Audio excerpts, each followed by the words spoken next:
dag skal vi kigge på forlov, og vi har simpelthen lånt nogle super lækre lokaler nede hos The Gym, som ligger på Østerbro.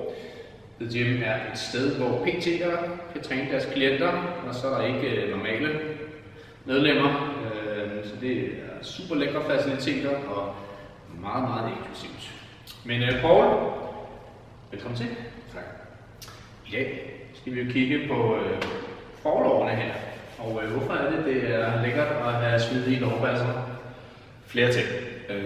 Når vi for eksempel squatter og skal dybt ned i benene, så forsiden-låret går også op over hoften. Og hvis man er for kort her, for spændt her, så kan det tvinge en til at runde i landet og blive sådan få en ubehagelig fornemmelse for hoften. Derudover ned over knæene. Hvis man er kort der, så kan det belaste knæene og gøre noget svært at komme i bunden af en squat. Det går ikke. Nej. Så lad os gøre noget med det. Vi tager et statisk stræk og et dynamisk stræk. Det skal jo være nemt, så skal det være simpelt, så lad os komme i gang med det.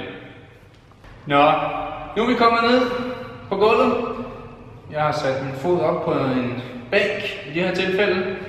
Og hvad er det, vi skal i gang med nu, Paul? Stræk forsiden af låret, og vi gør det endnu mere effektivt ved, at du sætter hånden på ballen, spænder din balle, og så sker der det, at der lige bliver rundet lidt i den hale, kommer mellem benene, kan man sige, og så glider frem med hoften.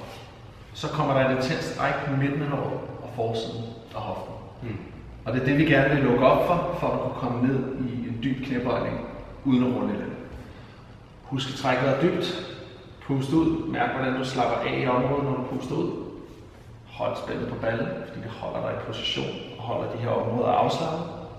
Og det gør vi 3 gange 45 sekunder.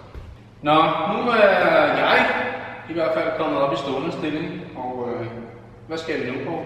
Vi skal lave nogle Bulgarian split squats, og vi laver det med fokus på, at du er lodret i overkroppen, ligesom gør det, og du trykker hoften, du vil strække fremad. Så når du kommer ned på, vil du mærke et massivt stræk lige der og der. Så pøber ned og yes. Gør vi en 10-12 gange. Prøv på at komme dybere og dybere. Det kan være godt at puste ud undervejs. Det er det så dynamisk stræk. Det må gerne udføres lidt hurtigere end det her.